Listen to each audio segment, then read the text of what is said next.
नमस्कार, मायाज क्लाउड किचनमध्ये आज आपण संक्रांतीनिमित्त तिळाची तिळपापडी कशी बनवायची हे पाहणार आहोत. व्हिडिओ शेवटपर्यंत पहा. आवडल्यास लाईक करा, शेअर करा, सबस्क्राईब करायला विसरू नका. सर्वांना मकर संक्रांतीच्या खूप खूप शुभेच्छा. चला तर मग आता आपण तिळपापडी बनवायला सुरुवात करूया. इथं तिळपापडी बनवण्यासाठी मी पाव किलो सफेद तीळ घेतलेले आहेत, 1 वाटी साखर घेतलेली आहे आणि 2 चमचे तूप घेतलेले आहे. सर्वात आधी आपण हे पाव किलो जे तीळ घेतले ते मी स्वच्छ साफ करून घेतलेत. आता त्याला मी भाजून घेते. तीळ छान निवडून घ्यायचे, कारण त्यामध्ये बारीक असे गारेचे खडे असतात, अगदी ते तिळासारखेच दिसतात. बारीक गॅसवरती आता याला आपण छान भाजून घेणार आहे.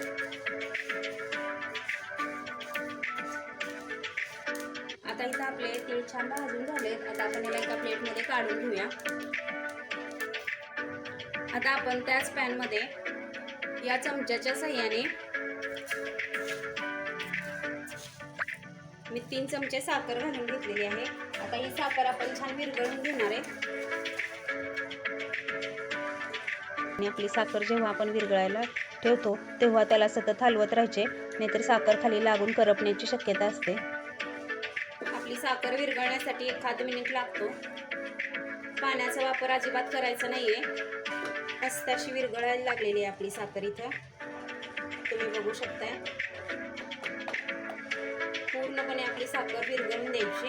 आता इथं बघा आपली साखर छान विरघळलेली आहे. आता त्यामध्ये मी ज्या चमच्याने साखर घेतली होती त्याच चमच्याने 3 चमचे तीळ घेतलेले आहेत. आता इथे गॅस बंद करायचा. आता ते यामध्ये व्यवस्थित मिक्स करायची. ही प्रोसेस करताना एकदम फास्ट करायची. आता हे मिश्रण मस्त असं एकजीव झालेलं आहे. याला आता आपल्याला पोळपटवरती घालून घ्यायचे. इथं बघा वरील मिश्रण आपण पोळपटवर घालून घेणार आहे. त्यासाठी मी पोळपटला छान तेल लावून घेतलेलं आहे. आता याच्यावरती आपण मिश्रण घालून घेऊया. हे मिश्रण अगदी गरम गरम असतानाच पोळपटवरती घालून घ्यायचे. व्यवस्थित असे पसरून घ्यायचे चमच्याने.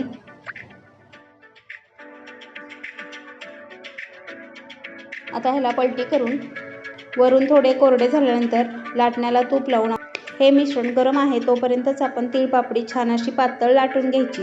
हे मिश्रण जर थंड झाले तर आपली पापडी पातळ येत नाही.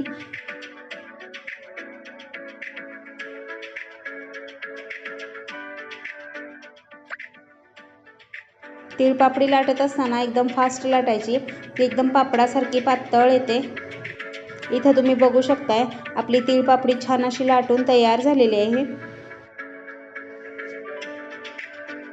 आता इथं मी आणखी एक तिळपापडी बनवून दाखवते तुम्हाला.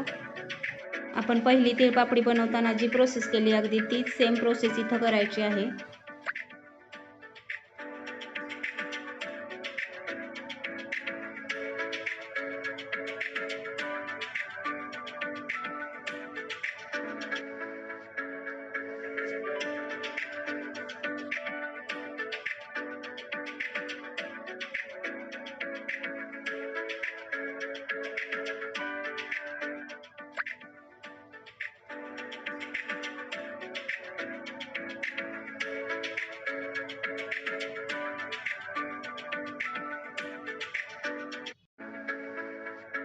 आता याच पद्धतीने बाकीच्या सर्व तिळपापडी मी बनवून घेते. आता इथं आपण साखर विरघळवत असताना आपला गॅस एकदम बारीकच ठेवायचा आहे. मोठा गॅस अजिबात ठेवायचा नाही. गॅस जर मोठा ठेवला तर आपली साखर एकदम करपू शकते आणि आपली तिळपापडी कडवट होते. त्यामुळे गॅस एकदम बारीकच ठेवायचा आहे. आणि आपली साखर मेल्ट झाली की लगेचच आपण गॅस बंद करून त्यामध्ये तीळ घालून मिक्स करून घ्यायचे.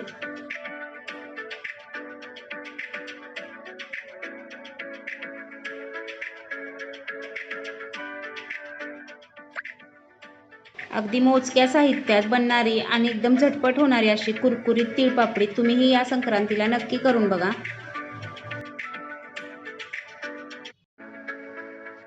आता इथं आपल्या सर्व तिळपापडी बनवून झालेल्या आहेत, कुरकुरीत झालेले आहेत, क्रिस्पी झालेले आहेत एकदम. आपली तिळपापडी किती एकदम पातळ पापडासारखी झालेली आहेत, एकदम मस्त झालेले आहे. हात लावला की लगेचच ती काय होते बघा, मोडते. आपल्या चॅनलला जर सबस्क्राईब केले नसेल तर लगेचच सबस्क्राईब करा. नवनवीन व्हिडिओच्या नोटिफिकेशनसाठी बेल आयकॉनवर क्लिक करायला विसरू नका.